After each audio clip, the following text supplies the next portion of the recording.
Hi everybody, I am Julie Kelly and I'm doing a live Q&A, virtual Q&A for my readers.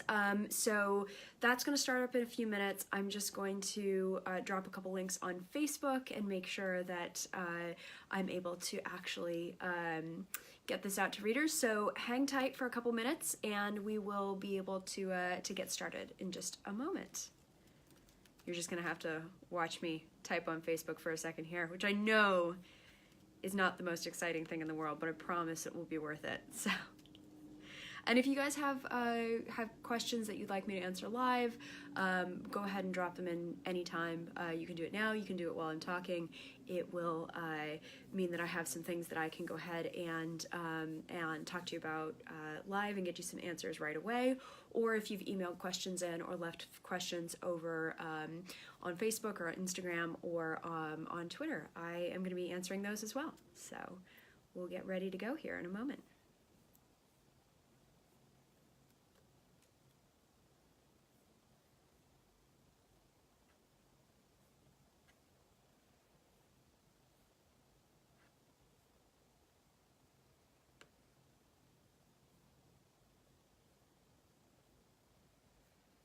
Okay. This is very meta. I'm just going ahead and sharing this on my Facebook page. This is the less glamorous side of being an author, you guys. It's a lot of page management, but luckily it's very easy to do. All right. Okay, so I think we are in business here. And we have a couple of good questions coming in. Thank you. And my favorite part about them is one is from my father, who has read my next book, but he's asking about it. So he's seeing if we can get a little sneaky preview. So I wanted to do this Q&A because I know sometimes it's very easy as an author to sit there and write away and be in your little space, and sometimes send newsletters out to readers and sometimes talk on Facebook. But one of the things that I noticed was that there were a few questions that were popping up over and over again, and I love the chance to actually sit down and talk directly about some of the things that I get asked a lot, and some are really specific to the Light Over London, some are really specific to my next book and asking what's going to happen with that book, but it's all fun and easy for me to answer. So I'm going to go ahead and just get started with a question I got over email from Iris Ann. So thank you, Iris Ann. She asked, she says, I'm curious about how much research you do for each book. Do you have an outline of the story and then do the research, or do you start researching and then use the information to complete the story? And how much actual research is included in your story? In other words, how much do you need to make up to fill in the gaps or make a story cohesive? So this is a bit of a book-to-book question, but the process for Light Over London was a pretty good example of what I found to be the most helpful for myself while I was researching for that book. So that book features a gunner girl in the historical section. It's a contemporary and a historical both together, and so I needed to first of all come up with the idea, obviously, for the book. And I had read a book called The Girls Who Went to War, and that features a gunner girl in it. It's an oral history of 3 different women, and this one happened to have a woman who was on the anti-aircraft guns in World War II, and so it was absolutely perfect. She was a really fun character to read about, and the story was really detailed. So sort of everything to down to, you know, what they called different parts of the uniform were included, the way that the girls would train, and then also bits and pieces about what it was actually like being an active woman in this case they were in the ATS, but they were working with the Royal Artillery. So the research actually ended up forming the idea for the book, and then what I found when I got into actually writing the book, so I pitched it to my editor and it was accepted, and so I got started on it, and so I had a good framework for what I thought I wanted to write about. But then, you know, as with every story, contemporary, historical, whatever, you run up to some questions about what you might need to include in terms of details. So for instance, you know, looking at place names, timeline, making sure that the timeline fit with with when things were happening in the war. And I actually had to move the timeline of my book because the Gunner Girls were only allowed to start working after a decree in April of 1941. I had originally set the book in around that time in 1940, but it wouldn't have actually been possible for women to be serving as part of the ATS connected to the RA at that period of time. So it was necessary to make sure that the books were the book was moving in the right direction timeline wise. But there's always some variations. So there are some instances where I didn't want to be constrained by the actual time that the actual timeline for for World War II in terms of an actual battery or a depot. So the girls at some point in the book are defending a depot in South London, and there is actually an artillery in South London. There's several, but I didn't want to use one of those ones. I wanted to make up my own so that I could make up, when the bombing raids happened, the damage that happened, all those different things. So I set a depot in Woolwich, just across the river from London City Airport in present day. And that was really helpful because I was able to take sort of a kernel of the truth, but to create a setting that was flexible, and I could do a lot of different things with it. So I think with every historical author, there's always going to be hopefully a founding, everything's founded in research, and you're trying to make sure that things feel authentic and real to the time period, but there are some instances where, maybe you fudge the lines a little bit in order to make sure that the story still works, because ultimately what you're trying to do is not write history, you're trying to write a novel that is set in a historical period. And I think that I do get some questions from readers or some emails saying, well, this isn't exactly as it would have happened during this particular time period. And I'm always appreciative of having that pointed out, because I'm glad to hear that people know their history, but also there's sometimes reasons why it's important to maybe switch a date slightly, or set something in a slightly different location in order to make sure that the story still moves forward. Because again, what I'm really trying to do is tell you a story, and the historical detail is wonderful. It makes the book really rich and really grounds it in the time period. But what I don't want to do is get constrained to absolutely exact, complete accuracy for a lot of reasons. But a really big one is the fact that often real life doesn't have a great narrative structure to it. Things move chronologically, and we're sitting there and trying to craft narratives out of every day. So what I'm doing is pulling out a lot of the busy work, a lot of the detail, a lot of the things that you wouldn't, if you were telling a story, sit down and mention to somebody. But obviously when you're living your life, you get up in the morning, you get dressed, you go to work or whatever it is that you're doing. Maybe not all of that needs to be told within a novel. So I think it's really helpful having a little bit of that artistic license to wrap around the historical details. So really the research happens both before and then also after, while I'm actually doing the writing and the revising of the book. Let's see. Oh, I have a question related to that. So those of you who don't listen to my podcast with my sister Justine, she is a book blogger, and we have a podcast called You're Never Gonna Read This. She'll be very proud of me for actually getting the name of that right, because I usually stumble on that. It's a very long name. But Justine actually popped up and asked a couple questions also. So she wanted to know related to the research, and I don't think I've actually talked a huge amount with her about this, but do I use books and online resources, or do I try to visit relevant sites for doing research?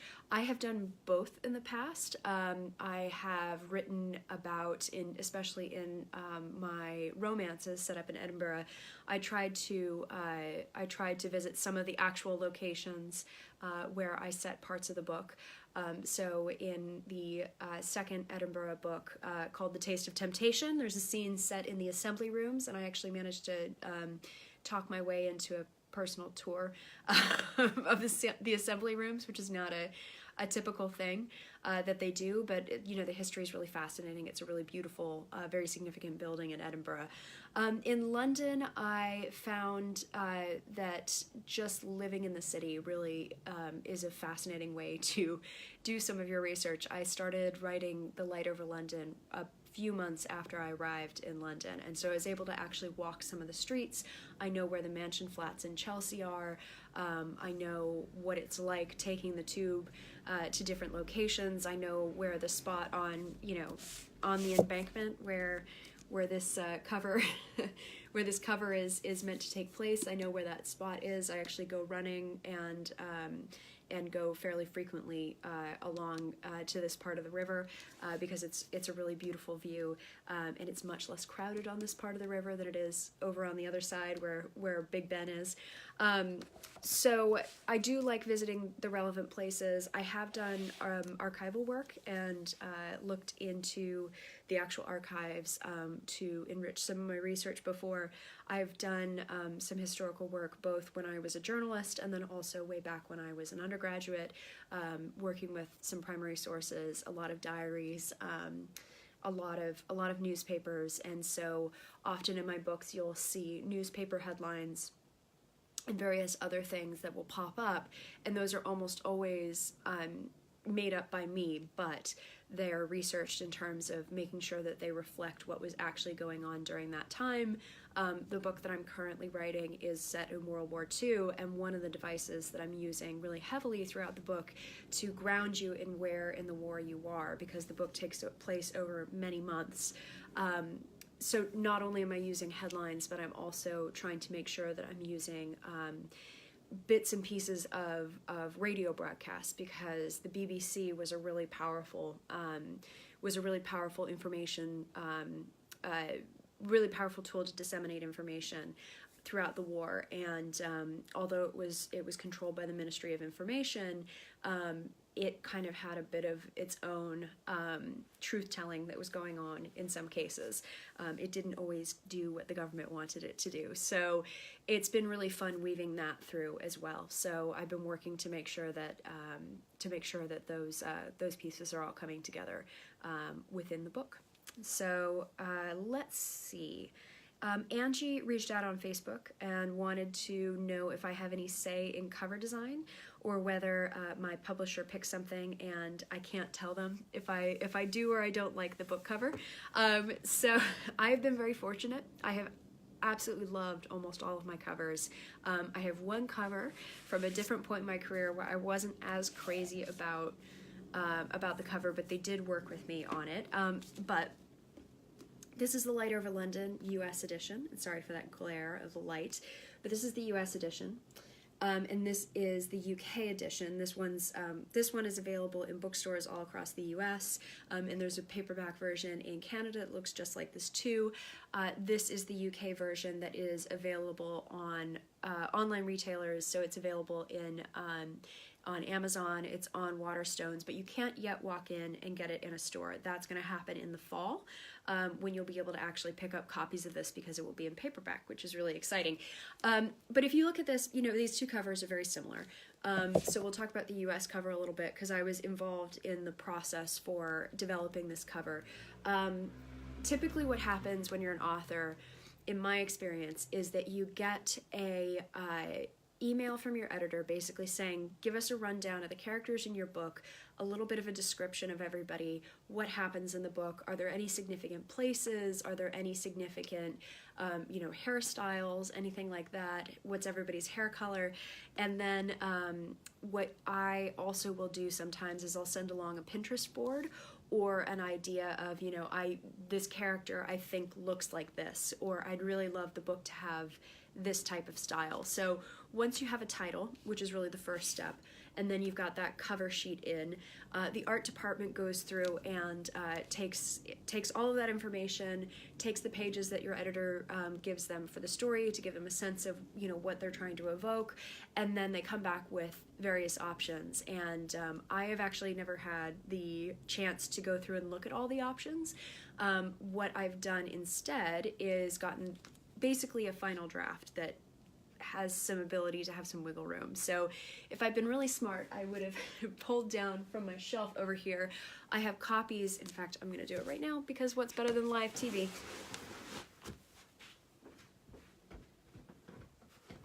So, when my publisher was going through The Light Over London, this is the old cover. So if you got an ARC, if you picked one up at Book Expo America, or you were lucky enough to get an early paperback copy through a Goodreads giveaway, or you were at RWA or something like that and picked up one of these books, there were a lot of these printed. We printed a lot of ARCs, and what ARCs are, they're advanced reader copies. So this is technically actually not the finished book. This there were some small tiny tweaks, some typos got caught, things like that. But this is originally how the book was going to come out in paperback, with this purple color, this purple kind of sepia tone to it. And then my company had somebody come on staff who very wisely said, you know, I like this concept, but I think it needs to feel a little bit more special and it needs to be punched up a little bit. And so we ended up with this. So if I can get the glare out, if you look at this, they're very similar. It's still got Big Ben. It's still got the two girls on the cover, but they added the Spitfire. They added this sort of really lovely sunset. It just feels, I think, a lot richer. It's got a gold band around it now. It's really just, I think, a very special feeling cover, whereas the other one was lovely, and I loved it when I first saw it, but I do think that this ended up being a more powerful cover. So absolutely, they take feedback. They sit there and they say, okay, yeah, it makes sense when she says, I don't think it's quite there yet. You know, the color maybe isn't quite right, or maybe the font doesn't feel quite right. But really, for the most part, what I'm looking at is near final copies, and we're really trying to make sure that the book is going through basically its last round of approvals. But I've been told, so I'm going to hold them to this, I've been told if I hate a cover, I'm allowed to complain.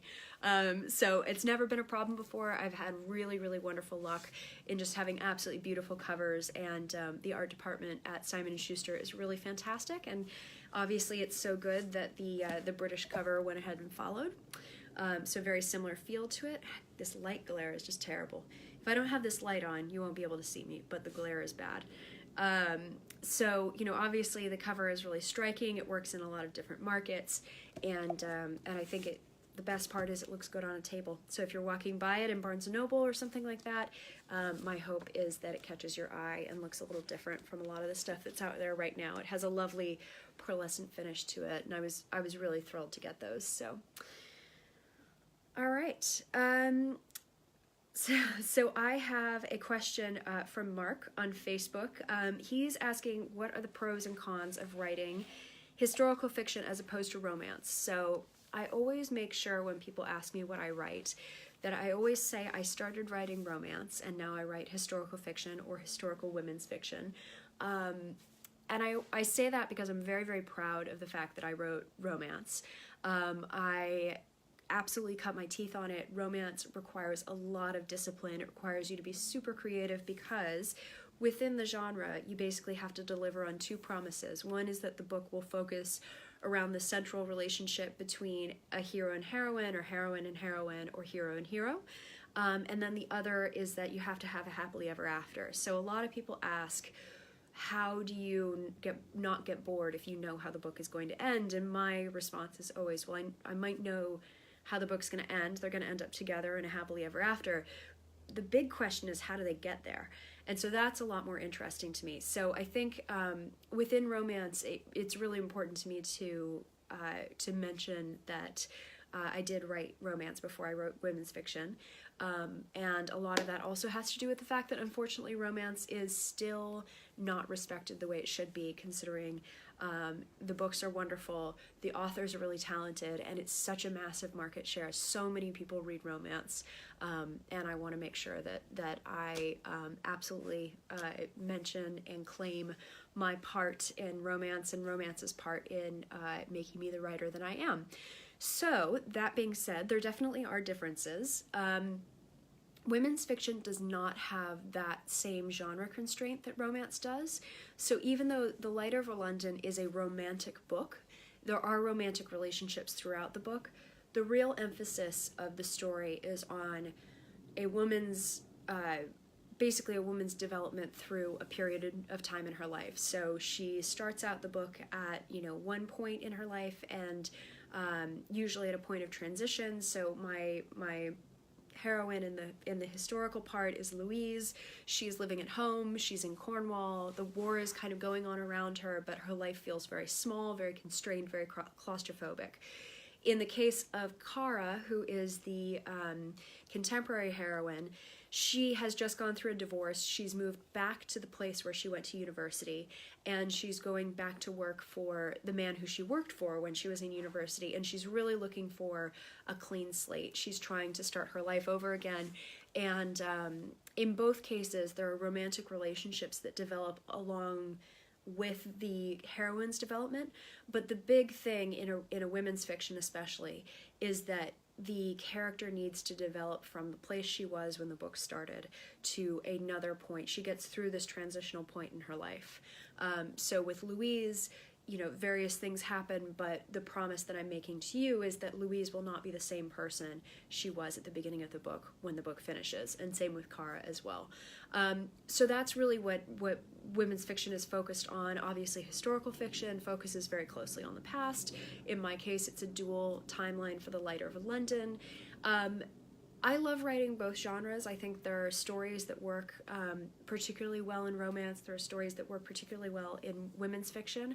I had written seven romances, 6 historical, 1 contemporary, before I wrote The Light Over London. So The Light Over London was a really, really fantastic chance to tell some stories that I can't tell in romance, because they don't have a happily ever after, because they don't have the relationship between two people at the center of those books. And actually the book that I'm writing right now is very, very light on the romance, which I think will surprise some people, or would have surprised some people a couple of years ago if I told them, well, actually I'm going to write a book where really the emphasis is on a friendship between 3 different friends. And so that's kind of a different type of story that I wanted to make sure that I was going to be able to tell while I was writing books, because there are different stories for different genres.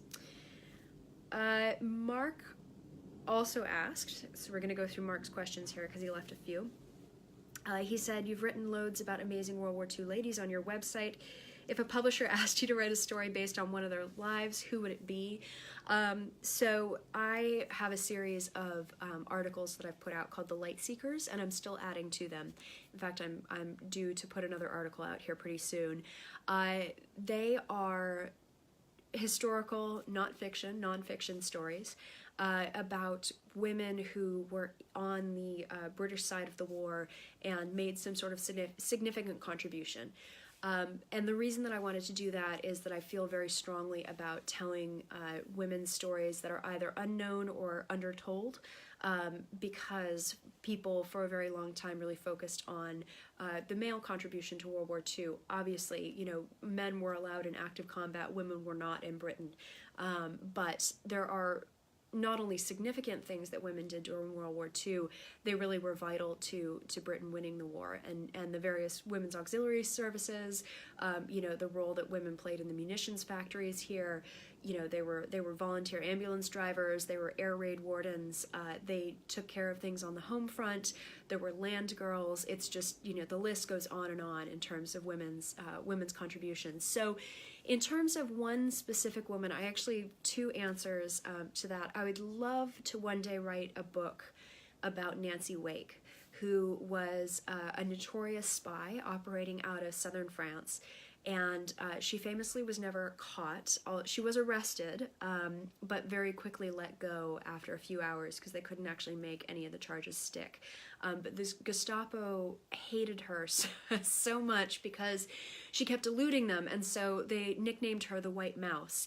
And Nancy was a character, definitely. She sort of had a place of privilege in Marseille, where she was the wife of a businessman who was pretty successful. So she was able to move about the city and able to operate as a spy in ways that most other people wouldn't have been able to. And then when finally she did end up having to escape through the Pyrenees because things were getting too hot in Marseille, she went ahead and parachuted back in and supported the French resistance in one of the guerrilla groups, blowing up bridges. There's a story about her killing an SS member with her bare hands, or a soldier with her bare hands. She was pretty fearsome and pretty formidable. And my favorite thing about her is that the American bar in London at the Stafford Hotel, I believe it is, still has a plaque for her in her honor, because she spent very much her golden years as a resident at the hotel, and she would come downstairs and have her drink, and she was a bit of a fixture there, so they've honored her with a plaque. So she's one of the ladies that I would love to write about. The other is Claire Hollingworth. She has what is absolutely the best obituary I've ever read, which sounds odd, but it really is incredible. The New York Times wrote a fantastic obituary of her a few years ago when she died in her 90s, and she was the woman who broke the story of World War II. She was dispatched to Poland about 3 days before Hitler invaded, and she woke up to tank fire and planes flying over, and she called it in and reported it to her newspaper, which I believe was the Telegraph at the time. So she really got the story before anybody else, because she was in the right place at the right time, and she would go on to have a really distinguished career as a journalist, not only as a war correspondent, but also going in and doing very, very high profile interviews, really kind of speaking to some of the biggest, in some cases most intimidating, usually men, but leaders across the world. So she was absolutely fascinating, and I think that she sounds like, again, quite a character. She used to apparently sleep on the floor because she believed that, beds made you soft, and she used to carry a loaded revolver around with her. She was quite something, apparently. So yeah, Claire and Nancy would both make fantastic characters in books, or fantastic people to write biographies about also. So that could definitely be something interesting for the future. Justine asks where I get my book ideas from. Book ideas are elusive things. I read a lot. I try to make sure that I am listening to a lot of podcasts, watching a lot of television shows. There's something a lot of writers call refilling the well, which is the idea that your creativity is sort of like this thing that can get drained as you're working away on creative projects, and you need to refill the well. You need to go to art museums, you need to go to movies, you need to read a lot of books, you need to sort of top up that creativity, and so I typically get my book ideas from a lot of different things bouncing around in my head, and various pieces of research coming together and clicking in the right way. But Justine also asks what my favorite historical fiction novel is. I have a lot that I absolutely love.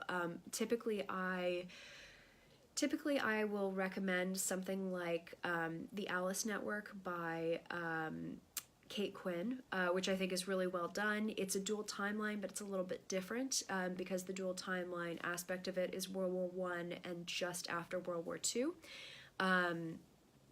I also recommend often things like The Lake House by Kate Morton, and I'm actually looking at my shelf right now because I'm cheating. There's a book called Dangerous Crossing by Rachel Reese, which is also a lot of fun.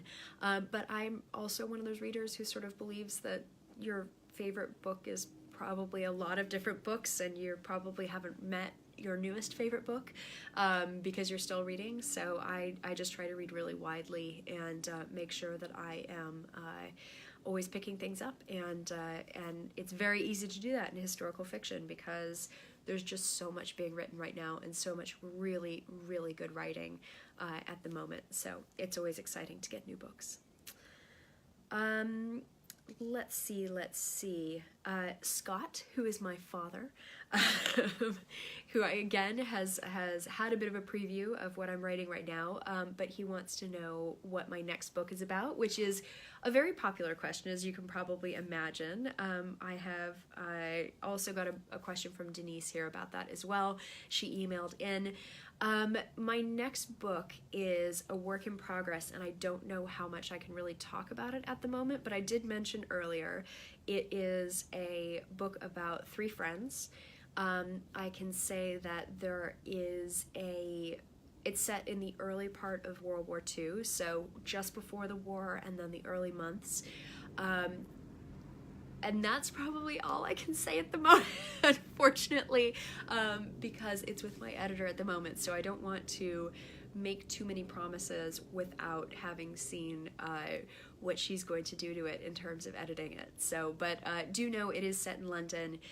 It is a different world than the Gunner Girls, but one I think that people will really enjoy, and it's a little bit of a different time period, a bit of a different feeling to the war. So the Light Over London happened in post-Blitz London, when air raids were still going on, but it was after the Blitz. This is actually before any of the air raids have happened. It is in those really early days when there was a lot of confusion about what was happening, when people were really concerned and paranoid and didn't know what was going to happen because, they had just gone through a war not very long before with the Great War, and that was supposed to be the war to end all wars, and of course that was not the case. So, people were really scared and very reluctant of the idea of getting into another war. And so, it's been a really fun one to write. It's been a hard one to write, but I think it's definitely been worth it as well. So hopefully I'll be able to talk about it soon, and I'm sure once I'm able to actually reveal the cover and reveal the title and all those things, I'll probably do another one of these questions. So we'll see. We'll see about that one. Let's see. Denise, again, who asked about what the next book is about, wanted to know what it's like to live in London. So I love living in London as an expat. It was a very deliberate choice to move over here. I'm a dual citizen, so although I never grew up in the UK, I grew up in the US, hence the accent. I really have always wanted to live here, and it's been something of a goal for a long time to get over here. But ironically, because I was living in New York and I had my career and I had everything sort of in the logical progression that, career was advancing and all of those things, I don't know if I would necessarily have made the move if it hadn't been for both my parents moving over and then my sister as well. She moved over just a little bit after they did. And so I realized that my whole family was sort of converging on the UK. My sister and her now husband used to live in Edinburgh. My parents lived in London at the time, and I just felt like it was one of those things where I really needed to be not only closer to them, but also to go ahead and do this thing that I'd always wanted to do. I'd studied abroad here as a student. I was in Manchester for 7 months and absolutely loved it. My family is originally from Liverpool, which I, again, absolutely love, not very far from Manchester. And so I decided it was time to make the move, because if I didn't do it now, I was never going to do it. And I'm incredibly happy that I did. I really just find the pace of life here, the quality of life to both be really, really wonderful, and it could not be a better place to live if you're writing about World War II London. There's really something special about actually being able to walk out to the places that you're talking about in your book, to walk through places like Hyde Park and then read about what actually was going on in Hyde Park with training, women's auxiliary groups during World War II, and taking down the fences in Hyde Park to use the metal for the war effort. And it's a really, really interesting way to experience living in the city and writing about the city. And so, I find that to be a really, really rewarding part of being an author. and it's been a lot of fun. I've been very happy with the change. I get asked a lot if I'm ever coming back to the US to live, and at this point in time I don't see myself making that move, but I do love also coming back and visiting. I'll be back in New York actually for the Romance Writers of America's National Conference, and there is a public book signing as part of that conference. So if you sign up for my newsletter or stick around on Facebook, I'll have all the details for when that will be open to the public, and I'm sure I'll be able to sign copies of The Light Over London as part of that. So it's all very exciting, and I love going back, but I also love having this as my home. So thank you so much for joining me. This has been just about 30 minutes, which is, I think, a nice amount of time to answer some questions and then wrap things up and let everybody go off to, dinner in the UK or on with the rest of their Sundays in the US. So I'm going to go ahead and share this video. I'll be saving it and sending it out via my newsletter. If you're not signed up for my newsletter, you can do that on my website, which is juliakellywrites.com. If you have questions for me, you can either leave them in the comments here, and I will probably end up doing another one of these Q&As in the next few months, especially as more details in my next book come out.